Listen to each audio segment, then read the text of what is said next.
Apabila datang kematian menimpa seseorang, datanglah kiamat baginya. Itu yang disebut dengan kiamat kecil. Hakikatnya mati adalah perpindahan dari kehidupan di dunia ini menuju kehidupan di alam barzakh. Menunggu kita di alam barzakh sampai datangnya saat kiamat. Entah 10 tahun, entah 100 tahun, entah 1000 tahun, hanya Allah saja yang maha tahu. Adapun orang-orang beriman yang melakukan amal kebajikan dalam kehidupan di dunia ini, masa penantian yang lama di alam barzakh buat mereka sebentar saja. Tetapi bagi orang-orang kafir yang ingkar, yang tidak beriman kepada Allah, yang hidup di dunia cuma menumpuk-numpuk dosa, tentu penantian di alam barzakh akan merupakan waktu yang sangat lama. Bukankah dalam kehidupan kita waktu itu memang relatif? Contoh misalnya, bagi pemuda-pemudi yang sedang duduk asyik memadu cinta, waktu 4-5 jam saja rasanya cuma 4-5 menit.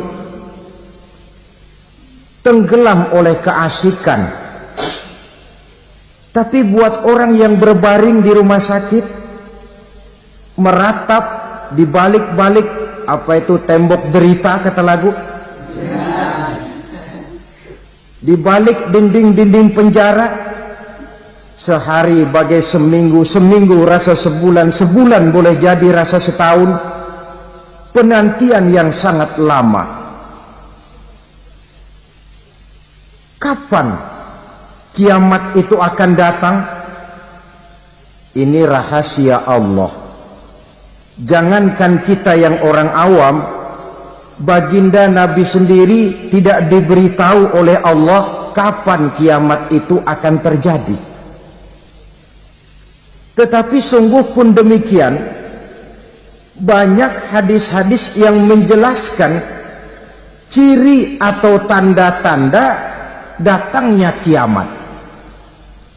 Nah, kalau sudah bicara soal tanda kiamat itu ada 2. Pertama yang disebut alamatus sughra, tanda-tanda kecil. Ini waktunya masih ada tenggang. Ada yang dinamakan alamatul kubra, tanda-tanda besar. Artinya kiamat sudah diambang pintu. Apa tanda-tanda kecil dari datangnya hari kiamat itu? Misalnya kata Nabi, apabila ilmu sudah diangkat oleh Allah, artinya apabila ulama sudah banyak wafat, minat orang belajar agama berkurang, lalu kebodohan nampak merajalela di mana-mana, zina dikerjakan secara terbuka, minuman-minuman keras jadi kebanggaan. Itu termasuk di antara tanda-tanda kecil terjadinya hari kiamat. Apalagi misalnya iza waladatil ammatu rabbataha, apabila budak sudah melahirkan tuan. Apa maksudnya? Ada yang mentafsirkan apabila anak sudah bisa membudaki orang tuanya. Orang tua yang melahirkan dia, yang membesarkan dia, demi setelah si anak besar jadi orang berpangkat, bertitel, berharta, berkedudukan, jadilah orang tua itu budaknya.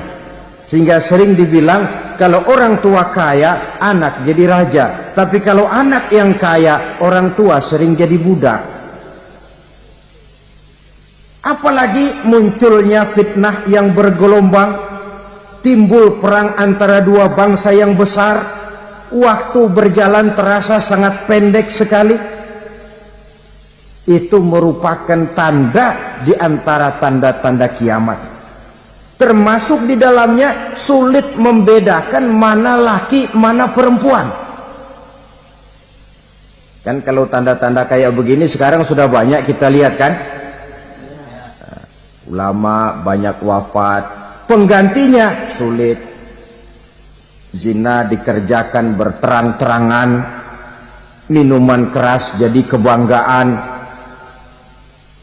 Banyak anak membudaki orang tuanya, sulit membedakan mana laki mana perempuan. Kadang-kadang dari belakang kita lihat perempuan bener, begitu kita colek nengok jenggotan.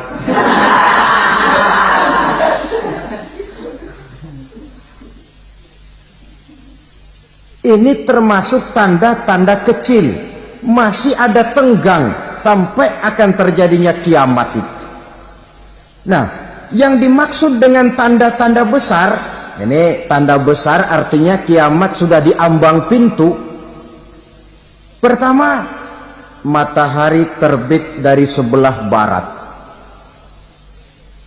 Apabila matahari sudah terbit dari arah sebelah barat, tertutuplah sudah pintu taubat. Bersabda Nabi kita, la taqumus sa'atu hatta tatlu'a syamsu min maghribiha. Tidak akan datang hari kiamat sampai matahari terbit dari arah sebelah barat. Fa iza tala'at, manakala matahari telah terbit dari arah sebelah barat, wa ra'ahan nasu, manusia banyak menyaksikan itu, amanu ajma'un, mereka pun lalu beriman. Yang tadinya kafir, yang tadinya ingkar, yang tadinya membangkang, setelah melihat matahari terbit dari sebelah barat, buru-buru beriman, berlomba-lomba mengucap 2 kalimat syahadat. Tapi apa yang terjadi? Kata Nabi, wadzalika hina la yanfa'u nafsan imanuha lam takun amanat min qabl. Hari itu adalah hari yang iman sudah tidak berguna lagi bagi seseorang apabila sebelumnya memang dia tidak pernah beriman. Au kasabat fi imaniha khaira, atau beriman tetapi tidak pernah melakukan kebajikan di dalam keimanannya itu. Hari yang sudah kasib, hari yang sudah terlambat, beriman tidak akan ada gunanya lagi. Ini pelajaran buat kita. Sebelum sang surya terbit dari sebelah barat, sebelum nafas sampai di tenggorokan, artinya pintu taubat masih terbuka. Kalau 2 hal itu sudah terwujud, nafas sudah sampai di kerongkongan atau matahari sudah terbit dari arah sebelah barat, tertutuplah sudah pintu taubat. Tak ada lagi gunanya pangkat, jabatan, harta, bahkan beriman pun dalam suasana macam itu. Too late, kata orang Kulon. Sudah terlambat. Matahari terbit dari arah sebelah barat.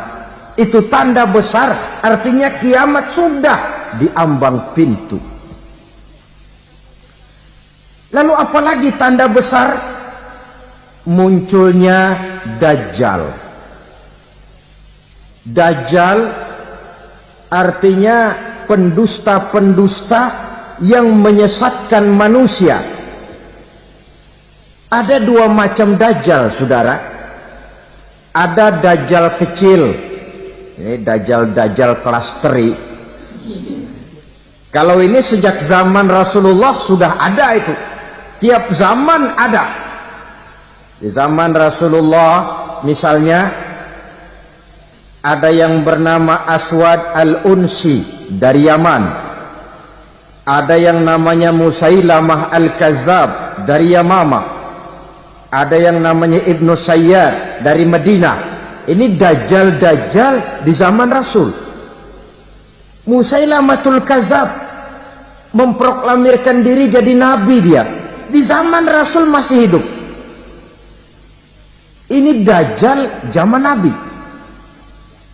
Di zaman sahabat muncul Dajjal-Dajjal. Di zaman kita sekarang ini Dajjal-Dajjal pun gentayangan. Dajjal-Dajjal kelas teri. Kerjanya mendustakan manusia, menyesatkan manusia, memalingkan manusia dari jalan yang benar dan diridhoi oleh Allah Subhanahu wa ta'ala. Adapun yang merupakan tanda besar dari datangnya kiamat, dajjal-dajjal kelas kakap, pembohong-pembohong besar yang menyesatkan masyarakat manusia berpaling dari jalan Allah mengikuti jalan mereka. Apa sih ciri dajjal itu? Kata Nabi dalam hadis Bukhari Muslim, innad dajjala, sesungguhnya yang namanya dajjal itu yakhruju, satu saat akan muncul mendekati hari kiamat, wa inna ma'ahu ma'an, si dajjal ini membawa air, wa naran, dan juga membawa api. Dua simbol. Di tangan yang satu dia bawa air, di tangan yang satu dia bawa api. Wa ammal ladzi yarahu an-nasu ma'an fanarun, adapun yang orang banyak lihat air, hakikatnya adalah api. Yang dilihat api, hakikatnya adalah air. Oleh sebab itu, kalau api yang ditawarkan, ambillah air. Kalau air yang ditawarkan, pilihlah api. Maksudnya apa ini? Ini bahasa simbol, saudara-saudara. Dajjal bicaranya seolah-olah untuk kepentingan manusia, menawarkan surga. Surga yang dia tawarkan hakikatnya neraka. Hai manusia, kalau kau mau bahagia, jangan dekat-dekat dengan agama. Sholat itu tidak efektif dan efisien, tidak produktif dari segi ekonomi itu. Menghadiri majelis taklim cuma buang-buang waktu. Tahajud, tasbih, tahlil, baca Quran, apa itu? Pekerjaan mubazir saja. Hidup ini cuma sekali, masa yang cuma sekali, manfaatkan dengan sebaik-baiknya.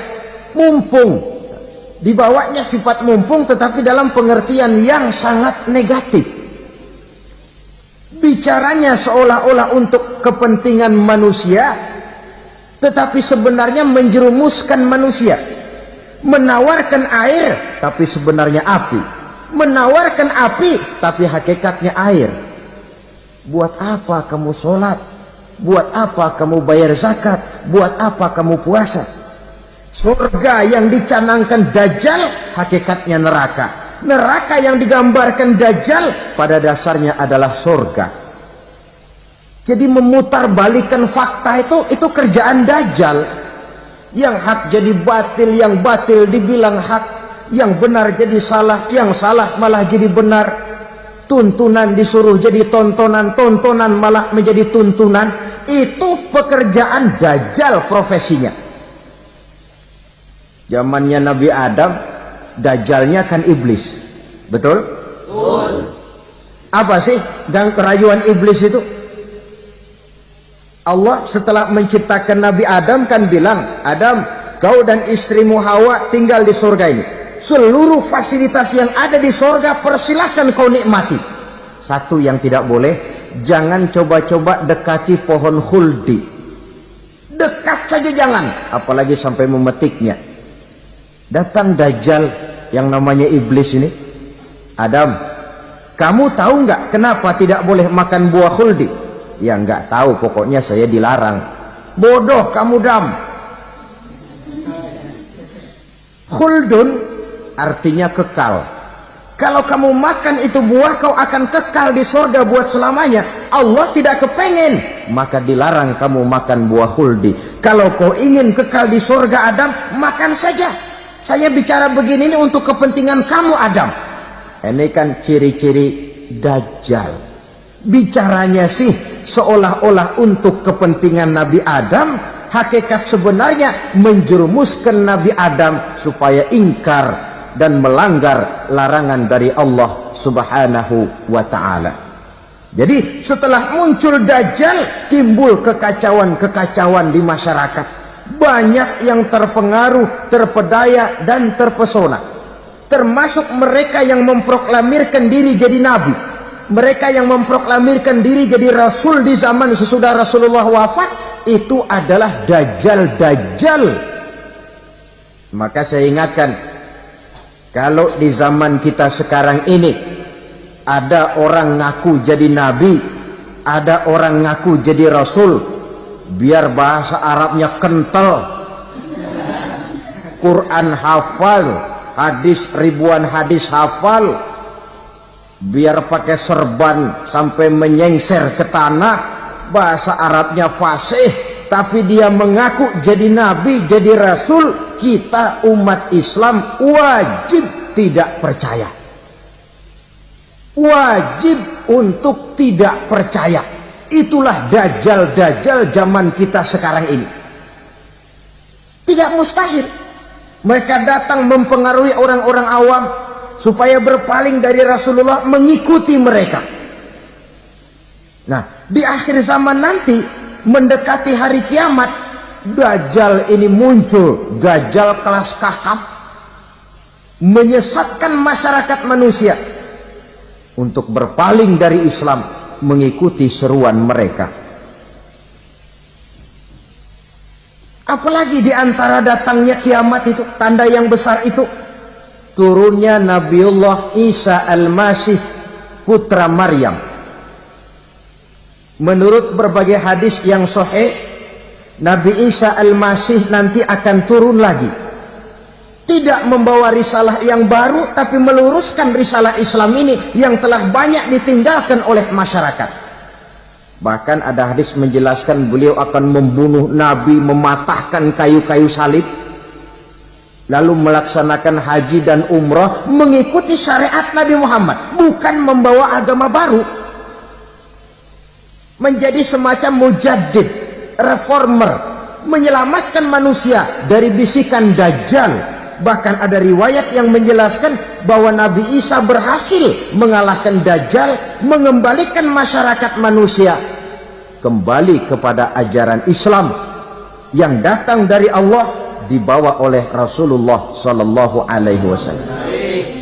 Dengan kata lain, turunnya Nabi Isa bukan sebagai nabi dan rasul baru, tetapi mengikuti syariat Nabi kita Muhammad sallallahu alaihi wasallam.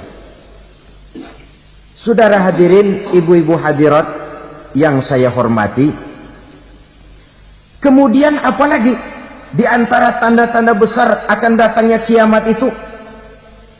Keluarnya asap atau awan. Kata Nabi, inna min asrati sa'ah dukhanan yamla'u ma bainal masyriqi wal maghrib. Di antara tanda-tanda kiamat, munculnya awan atau asap yang memenuhi antara langit dan bumi. Ini pun diperkuat dalam surah Ad-Dukhan ayat 10. Fartaqib yauma ta'ti as-sama' bidukhanin mubin fayughshan nas hadza azabun alim. Bagi orang-orang yang beriman, mereka biasa-biasa saja. Tapi bagi orang kufur, datangnya asap dan awan ini merupakan azab yang kelewat pedih. Barangkali sedikit mendekati gambaran tentang azab yang pedih ini, saya ingatkan alam pikiran kita kepada peristiwa yang belum lama terjadi. Pernah dengar berita bocornya reaktor nuklir di Chernobyl, Uni Soviet? Pernah dengar? Nah. Bocornya reaktor nuklir di Chernobyl yang mengakibatkan ratusan bahkan sangat mungkin ribuan nyawa. Cuma satu reaktor. Bagaimana kalau seluruh cadangan nuklir yang dimiliki oleh para negara adik kuasa ini diledakkan? Bahkan yang konon menurut catatan, cadangan nuklir yang dimiliki bersama oleh Amerika dan Rusia sekarang ini sudah sanggup memusnahkan 6 miliar manusia, 1,5 kali lebih banyak dari jumlah manusia yang nongkrong di permukaan bumi ini. Saudara-saudara hadirin yang saya hormati, lalu saat mendekati hari kiamat, apalagi tandanya? Setelah Nabi Isa wafat, pada saat turunnya yang kedua kali, lalu Allah meniupkan angin sejuk. Semua orang-orang beriman, orang-orang baik wafat, sehingga penghuni bumi ini cuma tinggal lagi terdiri dari orang-orang kafir Tidak ada lagi di bumi ini yang bisa mengucapkan Allah. Sehingga dalam hadis qudsi itu ada keterangan, innallaha azza wa jalla yaqulu li Israfil. Allah pernah pesan kepada malaikat Israfil. Kata Allah, Israfil, iza sami'ta qailan yaqul Allah Allah fa akhirin nafah 40 sanatan ikraman liqailiha. Hai Israfil, apabila kau dengar di permukaan bumi masih banyak orang yang mengucapkan Allah Allah, maka tunda sangkakala kiamat itu 40 tahun. Untuk apa? Ikraman liqailiha, menghormati orang yang mengucapkan Allah Allah itu. Wah, jadi karena sekarang masih banyak yang mengucapkan Allah, besar hatilah kita, masih jauh kiamat itu. Tapi jangan lupa, kiamat pribadi, kiamat kecil itu yang gak kita sangka-sangka. Ajal datang mencabut nyawa, itu kiamat pribadi, dan itu yang pasti kita hadapi, dan itu yang membuat kita tidak boleh bersikap main-main di dalam kehidupan sekarang ini. Saudara hadirin yang saya hormati, tidak ada lagi orang-orang muslim. Seluruh penduduk dunia ini kafir. Lalu terciptalah struktur sosial yang berlandaskan prinsip hidup semau gue. Bakal terjadilah prinsip di mana yang kaya menyantap yang miskin, yang kuat menindas yang lemah. Hidup sudah bagaikan di rimba belantara. Berlaku hukum rimba. Siapa yang kuat dia yang menang, siapa yang lemah menjadi mangsa. Timbul kekacauan, maksiat merajalela, munkarat menjadi-jadi. Sehingga isi bumi ini penuh dengan segala macam perbuatan dosa. Tidak ada perlunya lagi alam diperpanjang temponya.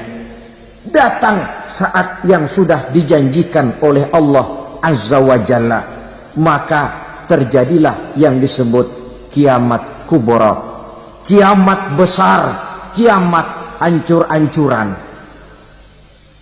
Bagaimana kejadian ini dimulai?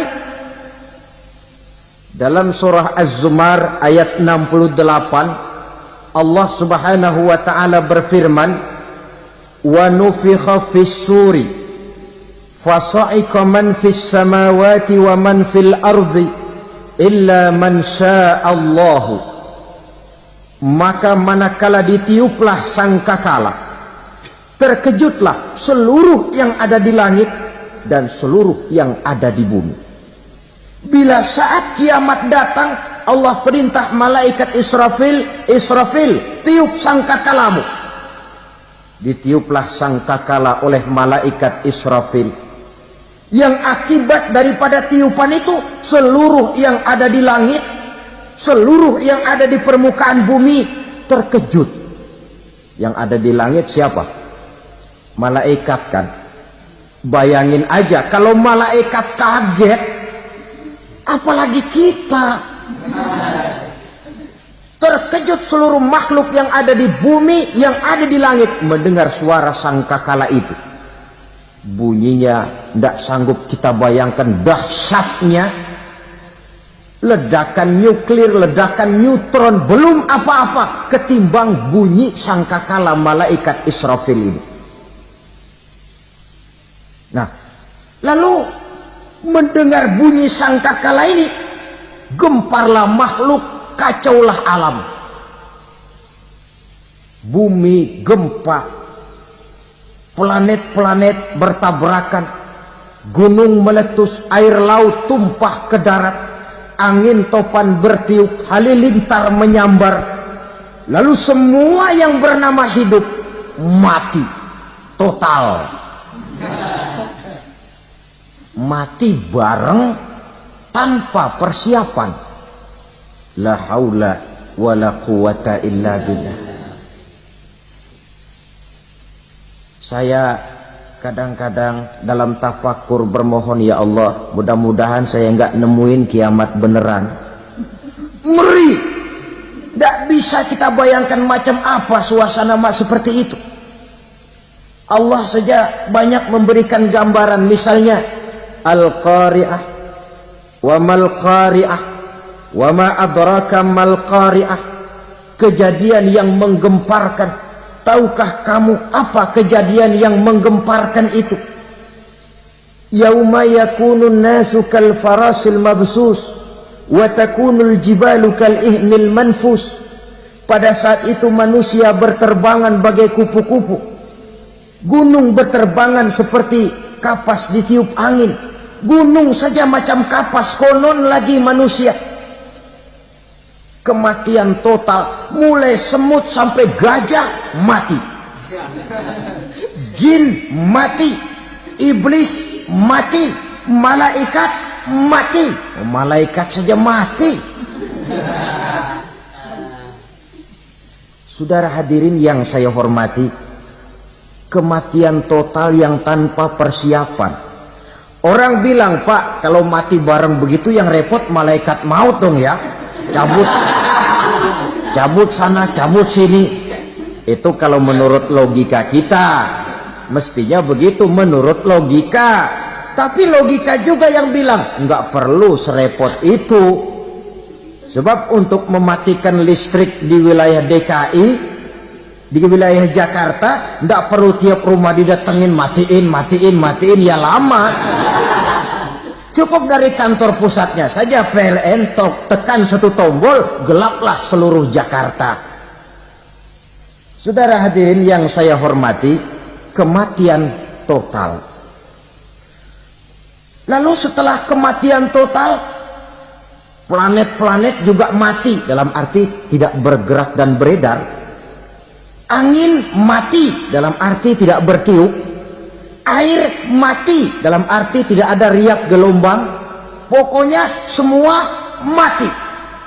Kullu nafsin za'iqatul maut, semua yang bernafas mati. Dalam ayat lain, kullu man 'alaiha fan, semua yang ada di permukaan bumi fana. Yang kekal cuma Allah Subhanahu wa ta'ala. Yang paling belakang mati malaikat maut dan malaikat Israfil. Tapi mati juga sesuai dengan janji Allah. Menurut hadis Bukhari Muslim dari Abi Hurairah, masa tenggang waktu antara kematian total pada tiupan sangkakala pertama dengan proses kebangkitan pada tiupan sangkakala kedua 40 lamanya. Tidak dijelaskan oleh Abi Hurairah 40 jam, apa 40 hari, apa 40 tahun. Hadis-hadis cuma menyebutkan 40 saja. Sunyi alam, yang tinggal cuma Allah saja lagi. Ketika itu Allah berseru-seru, katanya, limanil mulkul yauma. Siapa para penguasa hari ini? Mana itu raja-raja dan penguasa yang dulu mengaku jadi Tuhan? Fir'aun. Mana Fir'aun sekarang? Yang dulu jadi raja, merasa berhasil, sombong, lalu tidak mau turun-turun dari kekuasaannya, sampai kepada puncak kekurang ajarannya mengangkat diri jadi Tuhan. Mana itu Fir'aun? Namrus, mana sekarang Namrus? La ilaha illa ana. Ternyata tidak ada Tuhan lain selain daripada aku, kata Allah. Proses kemudian, saudara-saudara, turunlah hujan dari langit. 40 lamanya hujan itu. Tidak jelas juga 40 jam apa 40 hari. Setelah air turun membasahi, datanglah tiupan sangkakala yang kedua. Semua yang bernama mati bangkit dari kuburnya masing-masing. Ini yang disebut Yaumul Ba'thi, hari kebangkitan. Allahu Akbar. pada saat kita bangkit dari kubur kita masing-masing, kumpul di padang mahsyar namanya. Bayangin aja, saya sendiri nggak sanggup bayangin. Manusia sejak zaman Adam sampai zaman kiamat kumpul bareng di tempat sama. Berapa banyaknya itu?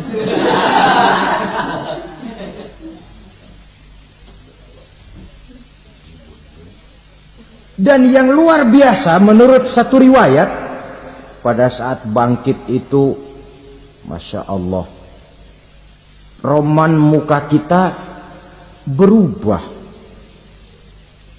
disesuaikan dengan amalan kita waktu di dunia ini.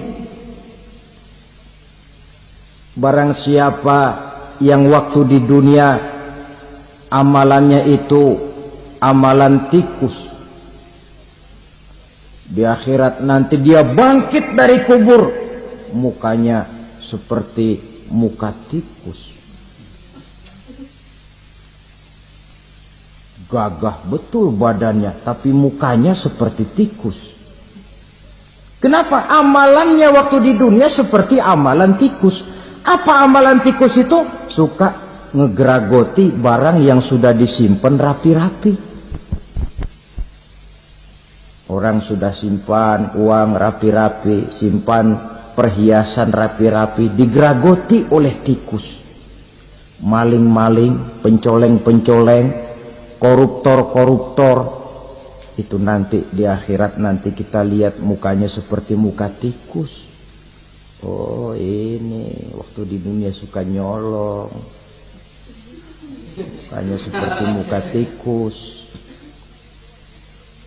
Barang siapa yang waktu di dunia ini amalannya itu amalan macan, dia akan bangkit nanti mukanya seperti muka macan.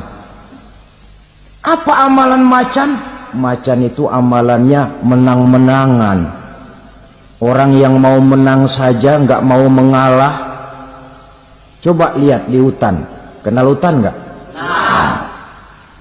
Di hutan, raja hutan di mana-mana pasti macan, betul kan? Betul. Padahal hutan belum pernah bikin pemilihan umum. Tapi macan tidak peduli ada pemilihan umum apa tidak, pokok saya raja. Sebab apa? Macan jadi raja itu bukan karena benar, tapi karena kuat jadi raja. Setelah dia jadi raja, rakyat hutan yang mesti dilindungi malah dimakan oleh raja macan. Kambing rakyat hutan dimakan oleh macan.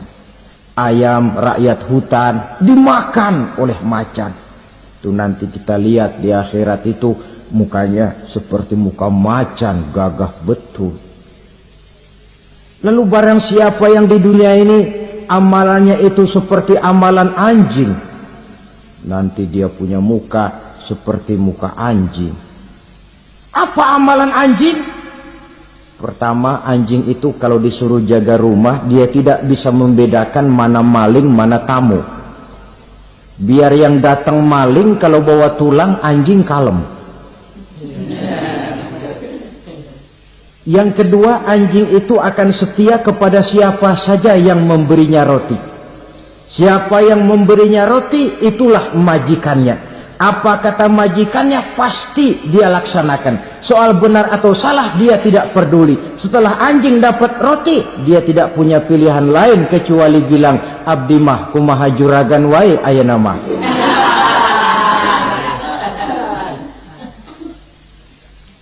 Saudara hadirin yang saya hormati, berkumpul di padang mahsyar, tiap orang sibuk dengan persoalannya masing-masing.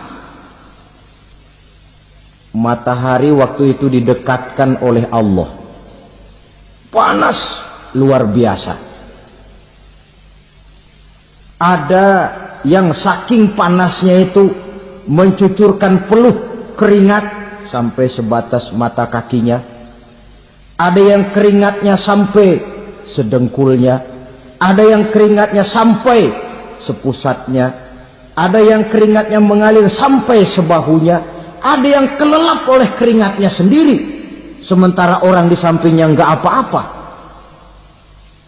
Bergantung lagi amalan dia waktu di dunia ini. Saudara-saudara, sebagian orang dalam kepanikan padang mahsyar berombong-rombong datang mereka menghadap Nabi Adam. Ya Adam, anta abal bashar. Hai Adam, Tuhan adalah bapak moyang manusia. Kami sebentar lagi akan disidang, dimintakan pertanggungan jawab. Tolonglah kami, hai Adam. Kata Nabi Adam, jangankan nolongin sampean, saya sendiri tanggung jawab di hadapan Allah ketika dulu tidak boleh makan khuldi, saya serobot. Sudahlah, urus diri masing-masing saja, nafsi. Begitu kata Nabi Nuh, begitu kata Nabi Ibrahim. Tiap orang bertanggung jawab sendiri-sendiri. Ketika itulah saudara-saudara, nikmatnya menjadi umat Nabi besar Muhammad sallallahu alaihi wasallam.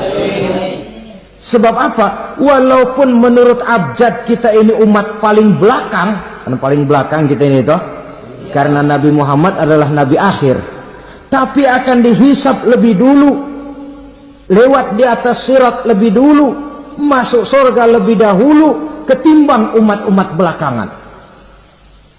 Ketika Rasul mendekati ajal, beliau tanyakan itu kepada malaikat Jibril. Malaikat Jibril berkata, Muhammad jangan khawatir, Allah sudah berjanji, inni haramtul jannata ala sairil anbiya hatta tadkhulaha anta wa haramtuha ala sairil umami hatta tadkhulaha ummatuka. Surga aku haramkan buat seluruh nabi kecuali kalau engkau Muhammad sudah masuk ke dalamnya, dan surga aku haramkan buat seluruh umat kecuali kalau umatmu Muhammad sudah masuk ke dalamnya. Logikanya, walaupun menurut abjad kita. Masya Allah, apa yang sudah disampaikan oleh guru kita almarhum Kiai Haji Zainuddin MZ sangat luar biasa. Sahabat beriman yang dimuliakan Allah, tetaplah di kajian ini karena kajian ini belum selesai. Maka dari itu mari kita lanjutkan kembali. Selamat mendengarkan. Umat paling belakang bakal dihisab paling dulu, lewat di atas sirat paling dulu, masuk surga paling dulu, kalau mampir ke neraka juga paling dulu. Ya resiko. Jangan mau enaknya aja paling dulu. Saudara hadirin yang saya hormati, setelah masa kebangkitan itu jangan dikira begitu bangkit langsung diperiksa. Masih menunggu menanti ribuan tahun perhitungan padang mahsyar untuk sampai kepada proses yang disebut yaumul hisab, hari perhitungan. Seorang demi seorang bakal dipanggil. Bayangkan saja, kita se-RT saja di absen, kadang-kadang perlu waktu lama. Ini manusia sejak zaman Nabi Adam sampai datang hari kiamat, satu demi satu disidang di hadapan Qadhi Rabbul Jalil. Status sosial copot sudah waktu itu. Yang pernah jadi hartawan di situ tidak lagi kelihatan kehartawanannya. Yang pernah jadi jenderal tidak lagi dipanggil jenderalnya. Yang ustadz tidak lagi dipanggil al-mukarramnya. Seluruh status sosial selesai. Dipanggillah kita seorang demi seorang menghadap Qadhi Rabbul Jalil. Bagaimana proses penghisaban itu? Pertama, proses tanya jawab.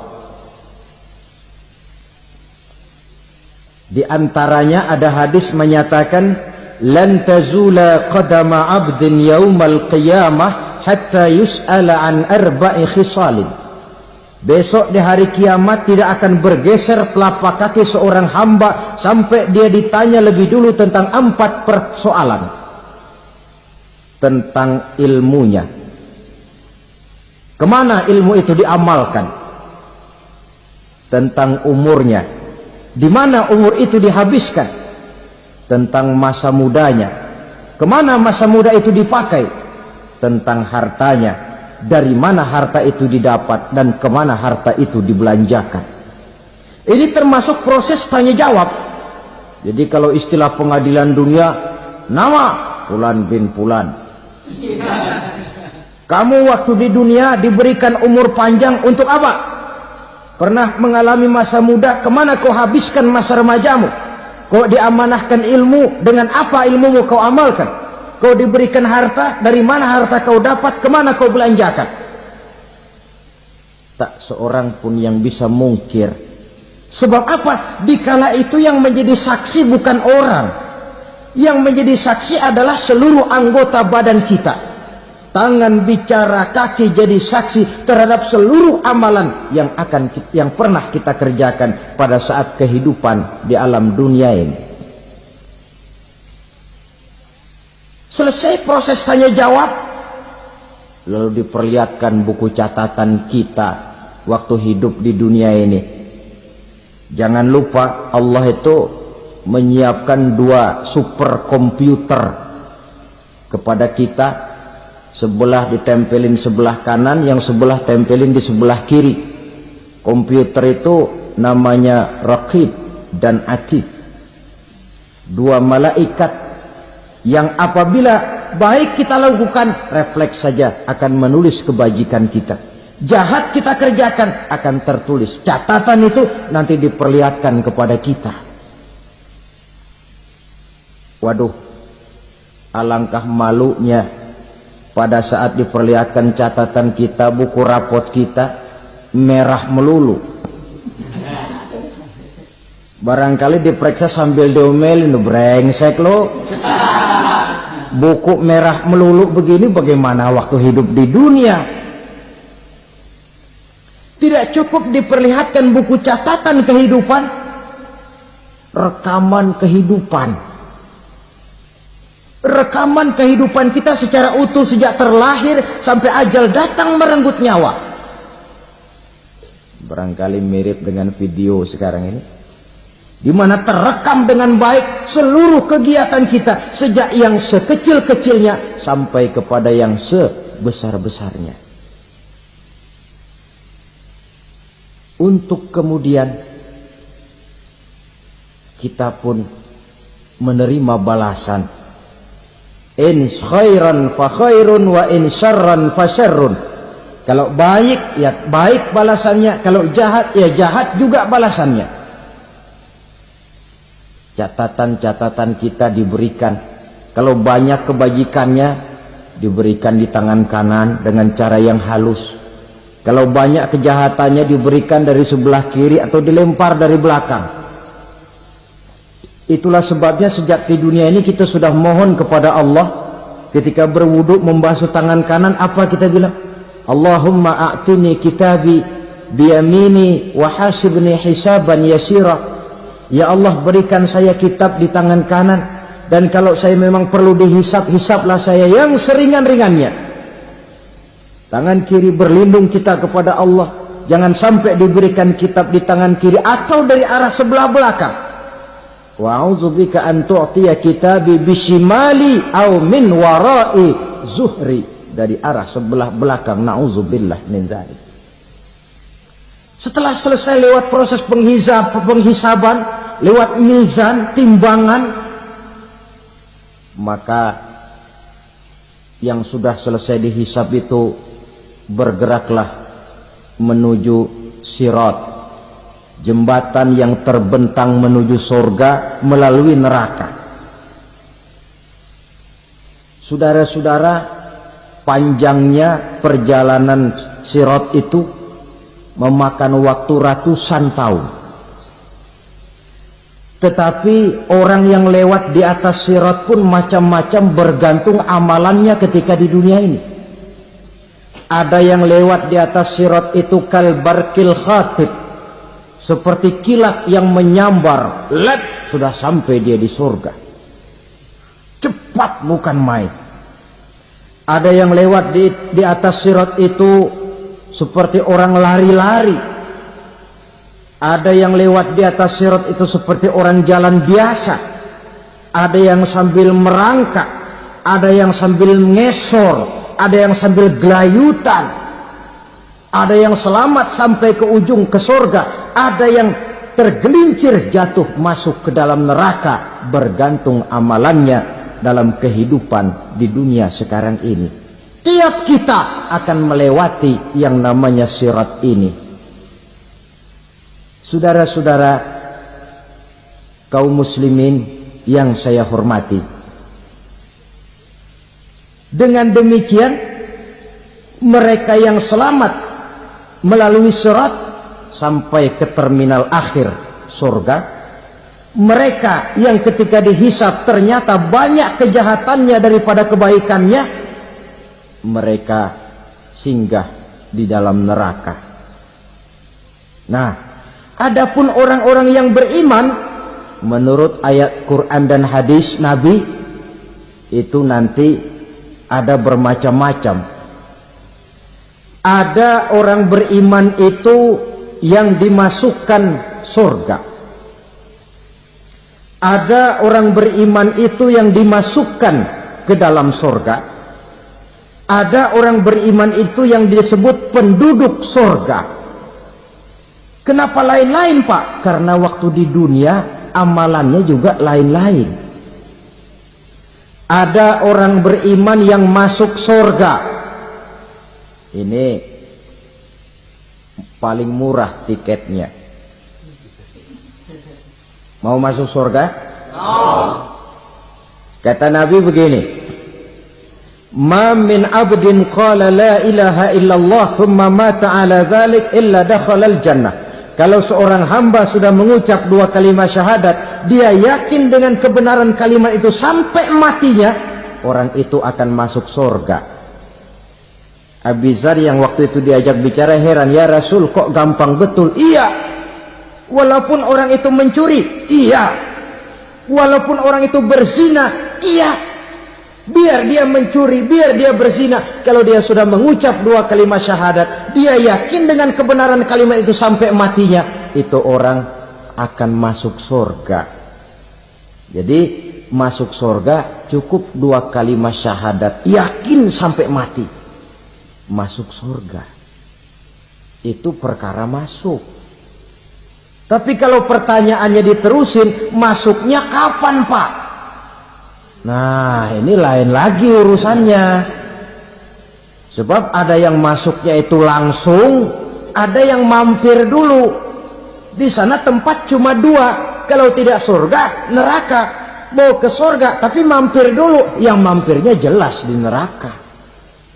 Kenapa? Dalam hadis qudsi ada riwayat, nanti itu di akhirat, setelah Allah selesai mengatur penduduk surga masuk surga, yang neraka masuk neraka, Allah berkata kepada malaikat Malik, malaikat Malik, labaik ya Allah, itu bajingan-bajingan tengik, manusia-manusia durjana yang waktu di dunia tidak mau sujud, jauh dari ulama, gemar melakukan yang munkarat dan maksiat, hidup di tengah masyarakat selalu jadi bibit keonaran, kufur, sudah masuk neraka semua. Sudah ya Allah. Nah, kalau sudah, coba sekarang kamu masuk, Malik. Saya, iya, masuk neraka. Mau apa ya Allah? Kata Allah, akhriju minan nar man kana fi qalbihi misqala habatin min khardalin min iman. Kau masuk neraka, cari di dalam neraka orang-orang yang ada imannya walaupun kecil sebesar biji zarah, angkat mereka keluar. Masuk malaikat Malik ke neraka, cari orang yang ada imannya, korek-korek. Ya repot, udah pada gosong. Yang ada imannya diangkat ke atas, yang ada imannya diangkat ke atas, lalu dimandikan di Nahrul Hayat, namanya sungai kehidupan di akhirat nanti. Cakep lagi rupanya, bersih lagi wajahnya, apel di hadapan Allah. Kata Allah, bagaimana mas? Kapok nggak sampean? Kapok ya Allah. Nah, kalau kapok, idhab fadkhulil jannah, pergi masuk surga sana. Berangkat mereka ke surga, ketemu sama teman-temannya yang udah sampai lebih dulu, yang nggak pakai mampir lagi. terjadi dialog. Kata teman-temannya yang udah pada nyampe duluan, Mas, iya, emang baru sampai? Oh, saya baru sampai. Memang mampir di mana dulu, Mas? Kita sudah lama sampai di surga. Saudara buka surah Al-Muddatsir ayat 34-35. Ma salakakum fis saqar? Kenapa kamu mampir di neraka Saqar? Qalu lam naku minal musallin. Mereka menjawab, kami mampir di neraka Saqar, Mas, gara-gara dulunya kami waktu di dunia tidak pernah sholat. Tidak pernah sholat? Tidak pernah. Kan rumahnya dekat masjid, cuma dekat doang, Mas. Sholat mah enggak saya. Enggak pernah ngasih makan fakir miskin, enggak pernah hadir di majelis taklim, pendeknya enggak pernah melakukan kebajikan, maka saya pun mampir di neraka Saqar. Untung betul saya punya iman, Mas, sedikit. Waktu hidup di dunia dulu saya pernah mengucap 2 kalimat syahadat, sekali-kalinya waktu mau kawin. Masya Allah. Untung saja kawin, kalau nggak kawin polos.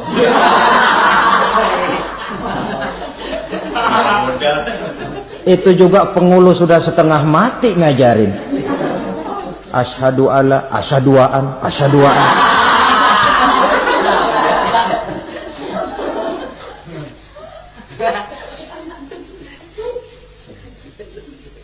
Ini namanya masuk surga, ada mampir dulu.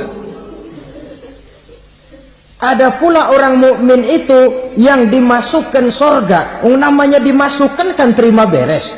Saya masuk ke rumah, jalan sendiri, cari tempat sendiri. Saya dimasukkan ke dalam rumah, terima beres, pokok ada di dalam, itu dimasukkan namanya. Nggak pakai mampir. Tapi tentu tiketnya lebih mahal ketimbang yang pertama tadi. Apa kata Allah? Innal ladzina amanu wa amilus salihat la ukaffiranna anhum sayyi'atihim wa la udkhilannahum jannah. Sesungguhnya orang-orang yang beriman kemudian beramal soleh, kami hapuskan segala dosa dan kesalahannya, kami masukkan mereka ke dalam surga. Lihat ayatnya, Allah yang memasukkan, kita yang dimasukkan. Tidak pakai transit, tidak usah mampir. Cuma tidak cukup syahadat, tidak cukup amanu, tapi diiringi dengan wa'amilus salih. Iman, amal. Tidak cukup syahadat, lalu dibuktikan dia sholat, dia zakat, puasa, lalu dia melakukan berbagai macam kebajikan. Ini yang menyebabkan dia tidak pakai mampir di tempat yang bernama Saqar. Lalu ada pula orang mukmin itu yang disebut penduduk surga. Wah, ini sudah VIP ini. Ashabul jannah, penduduk surga. Siapa mereka? Kata Allah, innal ladzina amanu summa istaqamu fala khaufun 'alaihim wala hum yahzanun ulaika ashabul jannah hum fiha khalidun. Sesungguhnya orang-orang yang beriman lalu istiqamah, tetap dalam melaksanakan perintah Allah, tidak goyang, tidak labil tapi stabil, istiqamah, mereka tidak takut dan tidak bersedih hati. Merekalah penduduk surga. Iman, istiqamah. Tidak punya duit, sembahyang. Banyak duit, sembahyang. Miskin, sembahyang. Kaya, tetap sembahyang. Istiqomah. Kadang orang kalau susah rajin ke masjid, banyak duitnya ngelihat masjid melengos. Itu yang dibilang waktu miskin hamba Allah, setelah kaya jadi hamba harta.